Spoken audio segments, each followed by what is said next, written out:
Boom, coming in hot, Chich, on a Friday. What's going on, brother? Can't wait for my coming in hot T-shirt, man. Can't wait for Dude, I'm getting them out to you. I gotta get over to FedEx today. Nice. Hey, if you folks hear a little banging and beeping and outside, I apologize. My neighbors across the street. I woke up this morning to like a jackhammer because they're redoing their driveway. I woke up and it was like, I was like, oh my God, gunshots. Well, gotcha. What time were they out there? Because don't you think there's a protocol? Like when somebody's cutting the grass at 7 in the morning, I'm like, hey man. Like I remember the one time these guys came in to put the Christmas lights on. I'm the guy that buys the lights, you know what I mean? Instead of like putting them up myself, like Clark Griswold. Yeah. Dude, they came one day on a Sunday. Oh no. At 7 a.m. Oh. And my kids are here, and I'm like, I had to go outside, like, bro, because they're putting him on the gutter.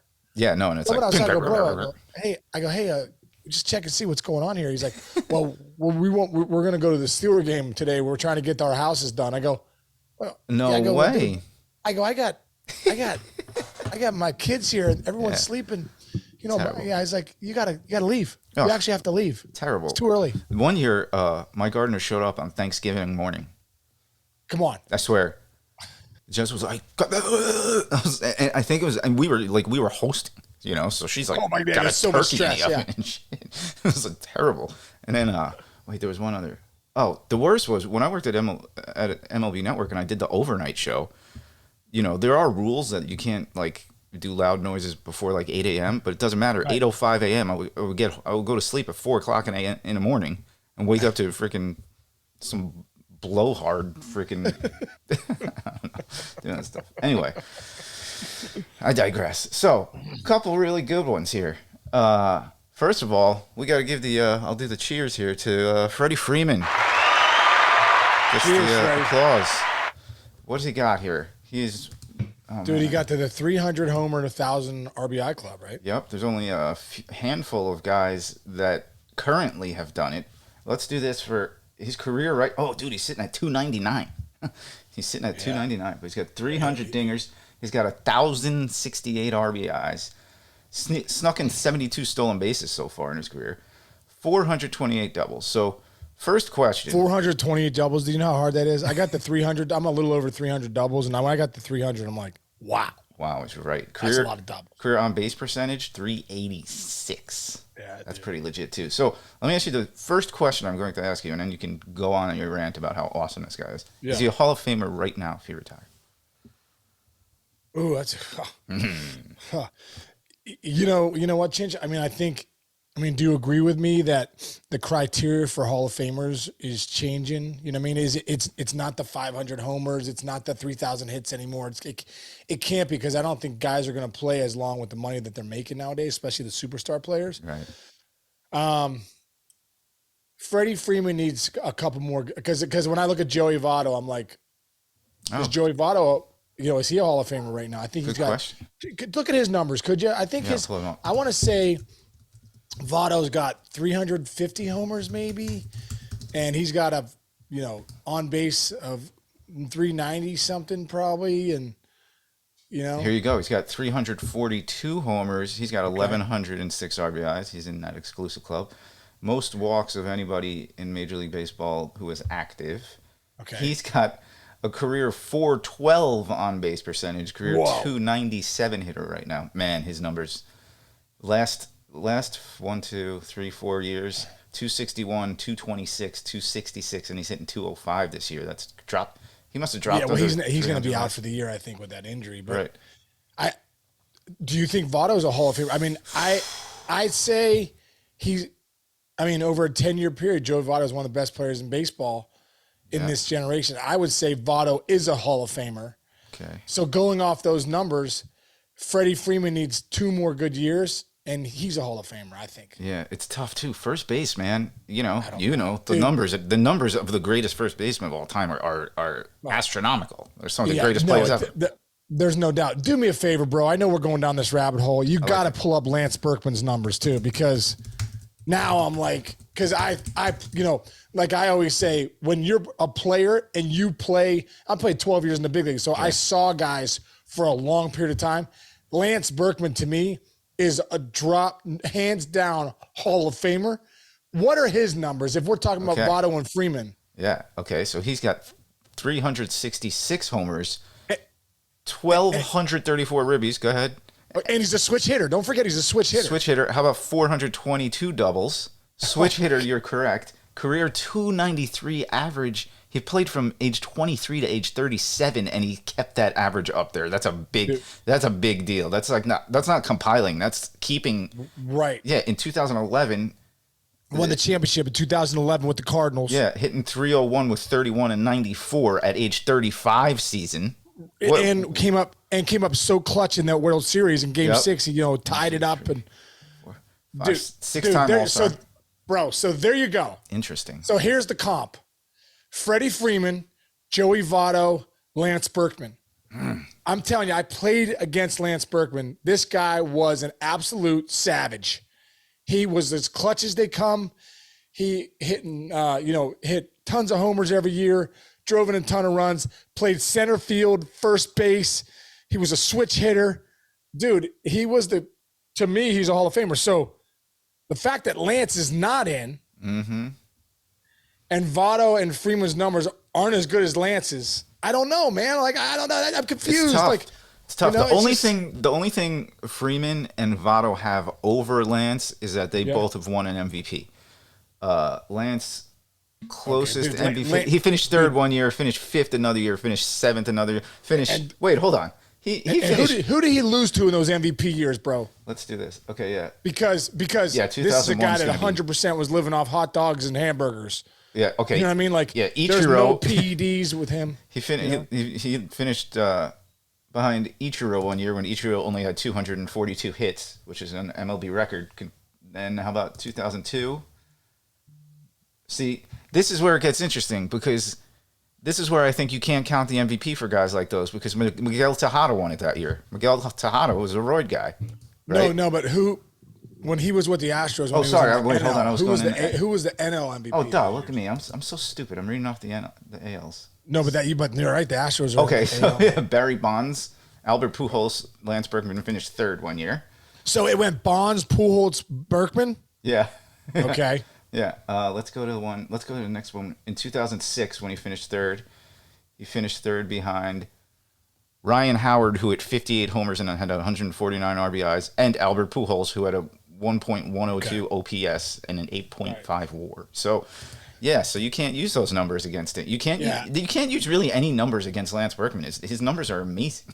Dude, and like I said, Chinch, he was so good, man. So Freddie Freeman's at what? He just hit his 300th homer, 1,000 RBI. He's at 382 or 387 or whatever. That's incredible.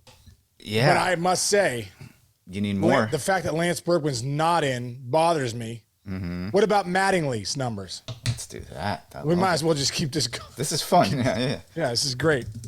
Mattingly.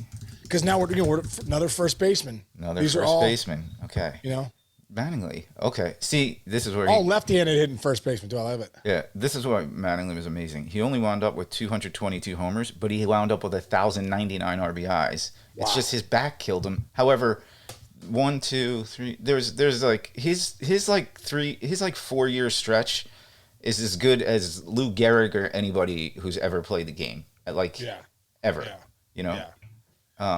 And then you also got to you got Mattingly. Then you also got to throw Will Clark kind of in there too. Yeah. I'm just saying, if we're so quick to put Votto and Freeman in the Hall of Fame, you got to start looking at other guys, right? Too. Wait, is Helton in the Hall of Fame yet? No, but he's trending. He's going to be in next year. He's like at 60-some% this year. Yeah, because that's another first baseman there. Dude, if Todd Helton's not in the Hall of Fame, that's ridiculous. Yeah, how's a career 316 batting average? Is that hard to do? Yeah, is that good? Dude, you want to talk about this absolute guy dominated. 369 dingers, 1,406 ribbies, and 592 doubles. Doubles, dude. The guy was a doubles machine. Almost 600 doubles. Yeah. All right. So Todd Helton's a Hall of Famer. Book it, and then Cooperstown's getting it right. Yeah. It's trending in that direction. Okay, good. All right. All right. I like this exercise. Dude, I like this, dude. I mean, we obviously we didn't plan this, but this is a. Yeah. I love going down and looking at some these guys, stats, man. Because when you do think Votto, you think Cooperstown Hall of Famer because he has been one of the best players, won an MVP, but But then you start looking at other guys too. You're like, boy, how is Lance Berkman not in? Yeah. He's a switch hitter. Right. You know? It's tough. It's really tough. I'm looking at, I don't know. I like Berkman. I'm with you. I think that was a great call. If Berkman's not in the Hall of Fame, Joey Votto and I mean, they're still current players, and Freddie Freeman have work to do. Have a lot of work to do. Edgar Martinez's numbers, who just got in, and Lance Berkman numbers. Berkman, I believe, has better numbers than Edgar. Yes, and he played a position. Yes, and the switch hitting is the thing. The switch hitter. Switch hitting is amazing. They need to get that right. You know, we didn't talk about this before, but this actually brings up a point to me that of something that's going on in Detroit right now. I think so. Miguel Cabrera is he's on his farewell tour. However, he's been saying farewell to his batting average for the last All-Star game. He's hitting something like 143. Since the last All-Star break, I just saw something. I think the Athletic has this on there. What's his career average? Hold on, because that would be a shame if he dropped below 300 on this farewell tour. Oh, dude, I think he's at like 320 something. Hold on. Okay, yeah. Hold on. But the question that arose is, which I'll put. 307. Yeah, well, I mean, he can't go down. This year in 77 at bats, he only has 14 hits. He's in a .182 with a 241 on base percentage. But you know what? If I were him and I were retiring, I wouldn't walk. So this is the question that comes up to me, right? How this is what came up with Jeter a few years ago when Jeter was not the same player that last year. Everybody knew that. But the Yankees were pretty much out of it, so that gave them a pass with Jeter. Like, go play shortstop. This is our 1 year. We're gonna, we're kind of almost in rebuild mode. For the Yankees are concerned. However, Detroit is only 3.5 games back, dude, in the AL Central. So this is tough. This is a tough spot for that franchise. I think. I don't know. I think maybe. You want me to tell you what Jim Leland would do? What would he do? Playing his best players. Would he? It's the bottom line. He's going to pick his spots to get Miggy out there. Now, obviously, Leland loves Miguel Cabrera, probably his favorite player of all time. But a guy like Jim Leland, if you're looking to win, at the end of the day, you got to put your best players out there. Yeah. And if Miguel Cabrera is not one of them, he's already done what he's going to do. He's one of the greatest hitters of all time. I mean, literally, maybe the greatest right-hand hitter of all time. He's in that conversation with Pujols and, a bunch of other guys. But at the end of the day, man, you got to play your best players, and the Tigers have been playing great baseball, man. Yeah, this is the conundrum. Right. This is the conundrum they're facing. Yeah. Wow, that was a fun segue that just happened. So it's so tough though. But I guess the only thing you can do is you start him and he's getting pinch hit for you at this point. Even at this point in the season, 7th inning, you're pinch hitting for an all-time great. You have to. Yeah, I don't know if they. The thing, I don't know how deep they are as far as who off the bench maybe do you think would be better than Miguel Cabrera? I don't know. I mean, obviously Baez has turned it around. It's funny. We keep talking about Baez turning it around. He still has a 656 OPS. He's getting it going. He's getting it going, but he's got doesn't change. He's got a 656 OPS. Yeah. So I mean, it's interesting. Yeah, the one guy in that team though that is legit is that Riley Green. Yes, absolutely, dude. Flat out rakes, and I think I talked about this before, but I had him at the Under Armour All-American game, and I said, everyone was hitting. I go, that's your best hitter right there. I didn't know who he was. I didn't know anything. I just know that bat the ball right there is elite. Yeah, power is elite. So. Now, the one thing you are getting, Javi Baez is leading the team in RBIs with 19. So you're getting a little. Good. Riley Green is ripping, man. He's hitting 291. Yeah. He's got 15 ribbies. He's got 3 dingers, 6 doubles. Yeah, he's Torkelson, dude. He's putting up some pop. He's got 10 doubles. He's getting it going, but he's got a 649 OPS, dude. Like the OPS is like batting average plus slugging percent. So that tells me. He's got Torkelson's got 3 bombs, 18 ribs. Now he's only 23 years old, obviously, but at the end of the day, you're a first round pick. You should be, he played all year last year in the big leagues. It's a game of adjustments. That just shows me he's not making a ton of adjustments yet. Yeah. Miggy, 0 homers, 4 ribbies. Now, here's the thing though. Your team. If you're the GMs, especially this day and age, with analytics and with everything, they're your team. So I would say the Tigers brass knows they might be 3.5 back now, but maybe they know they are not like the class of the division, and maybe they know something we don't know, and it's like, hey, let the guy go, let him do it. I mean, you paid him. Play. You paid him knowing that this was eventually going to. That's Pujols is the same way. You pay those guys those 10-year deals. We're gonna start seeing it one day. You'll see it with Aaron Judge. Oh yeah. The back end of those contracts never work out. I mean, the last couple years. Yeah. Anyway, last 3 years usually. Yeah. Yeah, that's true. All right. Well, let's get to something really exciting here. Here come the fighting Cardinals, man. Finally. Dude. When you talk about bats waking up, they had 4 homers in an inning last night. 7 homers total. Back to back.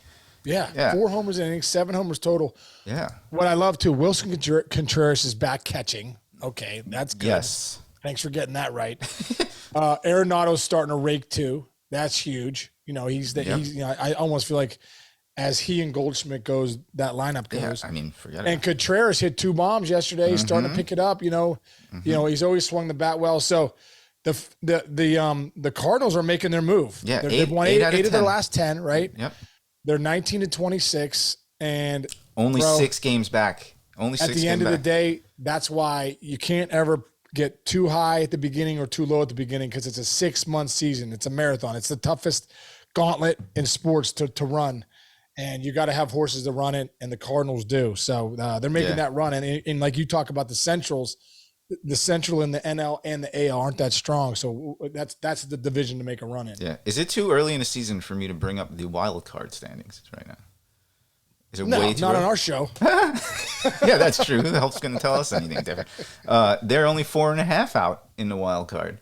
Pittsburgh right now, the Pirates, even though they're 1 back of the Brewers, they are actually a half game up in the wild card standings. Yeah, they would be in. This is where Arizona is the wild card team at the moment. They are 2 up on everybody else. Arizona's good, man. They got a lot of good. There's a lot of good players on that team. Yeah, but a lot of good young players. Yeah, remember? What I never asked? What I meant to ask Will Clark about was the year that.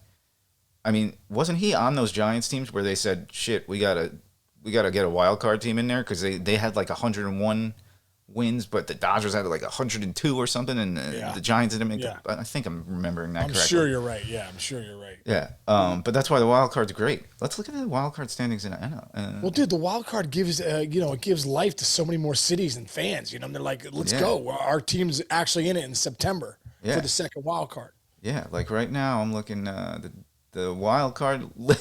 Right now, the Baltimore Orioles. Would Toronto. Be Toronto and the Yankees are all kind of in a circular. And look at the Astros making their run. We're like, what's wrong with the Astros? Well, they're making their run. Yeah, 1, 2, 3, 4. Oh, the Angels 2.5. Let's go. Yeah, Boston, Houston. Come on, Angels. We need you to make the postseason, please. Let's go. Yeah, just give me even a wild card. Sneak in there, dude. I was actually looking. This is I can say this out loud. When we mention, this is how big Shohei Ohtani is. Whenever we mention him on a show, our numbers are higher than. All right, let's mention right here. He went deep yesterday. Shohei Ohtani went deep yesterday, and he had that like infield single to win it at the end. I think guy flies. You can't get Shohei Ohtani. You cannot get him. He's one of the greatest players ever. Shohei Ohtani. That's a good one. All right, one more. Our numbers just went up, Chinch. They did. That was good for us. Okay, hey, one other team. This is a team that's struggling a little bit. San Diego Padres. Yeesh, they are falling out. Let me see. Where's the standings for them here? Sorry. I keep getting these freaking pop-ups on my computer. It's killing me. Hold on. MLB standings. Dude, here's another quick team. Oh, go. How about Kent State? Winning the MAC yesterday. Bro. And I wonder, there was one guy that had a pretty good game yesterday on Kent State. Dude, Jake did have a good game. He had a 3-run bomb and a grand slam, which was incredible. But you know what? I just want to give a shout out to Jeff Duncan, former Met, played in the big leagues a little bit. Baird Serrato, who's there too, Berkey. These guys are, a great coaching staff. But dude, Jeff Duncan and the program he has there at Kent State, a lot of pride having my son there, knowing that. Yeah. They run a big league program. They won the MAC. They got a lot of good players there, and it's just been a lot of fun for us parents watching their kids. I can only imagine, dude. The fun, so dude. Cool. Hey, I meant to ask you this last night. You sent me the clip of his second dinger. But and the announcers, as he's rounding the bases, the announcer goes, Sean Casey's gotta. And then you cut me off. So what did he say? What did he say? Oh, He's got to really? be proud. Oh yeah. I said it said Sean Casey must be proud, and I posted on Instagram me turning the video to myself going, yeah, I'm proud. Oh, I missed that part. I didn't see it on the I didn't see it on the gram, as the kids call it. Yeah, dude. So it was so cool, man. Like, oh my god, just to see, listen, man, I know a lot of hard work goes into gone into him for a lot of years, and a lot of kids in that lineup. There's some studs, man. Aiden Longwell, he's going to be a top 3-4 round pick, I would think so. First baseman for the Kent State, top to bottom, dude. The lineup's incredible. I mean, Jake's leading the team with 12 homers, and he hits 8th. That's unbelievable. So many good players, man. Top to bottom. Josh Johnson's there at 7. Just so many guys. Yeah. And they got I like their homer celebration. I noticed it's like a more athletic Bash Brothers. It's like the jump in the air. Dude, they jump up. Dude, are you terrified? They jump so high, and dude, Jake's got big ups, and I'm like, dude, let's not get hurt on the celebration, bro. Do you get scared about that every time? Yeah, remember Bellinger the one time did the floor on his shoulder popped out of socket? I'm like, terrible. Let's not be. Oh my god, crazy here. That reminds me of a really funny story. Oh shoot, I don't remember which player it was, but. We had the draft at MLB Network one year. Do you remember the White Sox kid did a backflip in the studio? Yeah. I was in the control room. I can say this out loud. Tony P lost his junk, and he's yelling at him. I'll say he was yelling at Ethan. Ethan was producing. He's like, no, because I think we were like, when's that back? Like, we kind of prodded him to do the backflip. Oh, jeez. And oh my God, I thought Tony was going to rip Kleinberg's head off, who was producing the show at the time. It was terrifying. Like, nobody talked for 10 minutes later. But it's still, if you look at all the draft promos on our air ever, you always see the kid doing a backflip. Anytime the draft goes to MLB, I'm like, oh no, man, stop showing it. It's terrifying. Can you imagine if the dude did a backflip on the day he was drafted and turned his ankle, blew out his knee, and he's laying there and Shahadi's got a mic up in his face or something. Are you okay? You shouldn't do that anymore. That's like when the Mariner Moose broke his leg. Do you remember that video? You ever see that video? Oh yeah, dude, yeah. The leg is hanging and it's just a smiling moose head. It's terrifying. Anyway, all right, but I found the standings for the league. Remember when Randall Simon hit the sausage in Milwaukee with the bat? That went down. Unbelievable. The bratwurst. Yeah.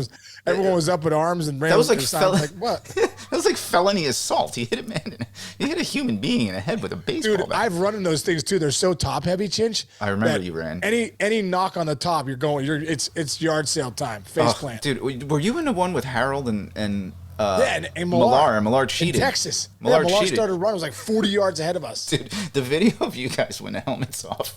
And so for everybody who doesn't know, that thing's, it's like the head is up here and you're kind of in the bottom. You're down below. So the head's way up. People go Google, try to find this. I don't know. Kevin Millar, Harold Reynolds, Sean Casey, sausage race. The funniest thing was Harold, and no, it wasn't Casey. The sausage race. It was the president's race. Oh, the president's race. That's what it was. The president's race. But you and Harold were so mad that Millard cheated, and you guys are arguing with them, but there's these big heads above you, and Harold was really, you weren't really mad. You didn't really give a shit as Harold much. Was generally because Harold could fly. Was generally mad, and he's like, this is not right. This is not right. And it's like a huge Teddy Roosevelt head above him. It's one of the funniest things I've ever seen. Oh my God, Google it. Dude! Right the day before that moment, or that day, was one of the coolest moments of my life. Really quick. Whoa. In that World Series in 2011, we're in Texas. Uh-huh. We're in the back. Al Leiter and I just got off Air MLB Network, and it's before Game 1. And George, I look to my right, dude. I mean, there's SWAT everywhere, dude. Oh yeah. Secret Service. I mean, bulletproof vests. I mean, AK-47s. Yeah, and they're not messing around. They don't think it's funny, Nope. So I'm like, man, why all the heavy artillery? What are we doing here? I look to my right, bro. There's George W. and George H. Bush in the same Both of them. Dude. Yeah, dude. Senior and junior in the same cart, right? And you know me, bro. I'm like, hey. So I start walking up to George W. because I've met him a few times and I kind of know him a little bit. Yeah. And dude, his dad, when I played against the Rangers, he was always on deck. So we became buddies, and I got a chance to talk to him at 2004 All-Star game. Bro, I start walking up to the cart. I could feel people closing in on me. And I'm like, I'm like, please God, please, I hope they remember me, or I'm going to jail. So I'm like, Mr. President, good to see you again. And so I extend my hand, and George W. Bush comes out of the cart and is like, hey, Sean. No way. Swear to God, dude. He's like, good to see you again. And then Al comes over. And then George, the senior, wasn't in great shape. He was slowing down. Yeah. But he's like, hey, Dad, you remember Sean Casey? And pretty good first baseman back in the day. Now he's a big TV star. He's like, what? But that's his laugh, George. Yeah, dude. And then he's like, you remember Al Leiter, big pitcher with the Mets? And then senior's like, yeah, I remember you guys. Nice to see you again. I'm like, this is incredible, dude. Two of the most powerful people ever in our country are talking to Al and I as we have basically Secret Service like ready to come in and be like, who are these two idiots moving in on the presidents? I'm sure. And then Leiter probably talked politics with him, because Leiter is as much of a politician as any human on the planet. He totally did. Al should run one day, dude. Al should run. And then George W. went out there, or I think it was senior, throughout the first pitch. And you know how W's first pitch, probably the greatest of all time at Yankee Stadium after 9/11. Yeah, I remember I asked Al, I'm like, Al, why don't you run? You would, at least in New York, become like governor in New York. You would win. And he's like, I don't want anybody looking into my past. Too many skeletons in the closet. I'm like, all right, that's a fair point. All right, you know what? Let's save the Padres for next week and see how they do this weekend. But they better get their shit together. We'll give them some slack. All right, yeah, because we'll end on a high note here with the with the W's, and W and George H.W. The H's and the W's. Yeah.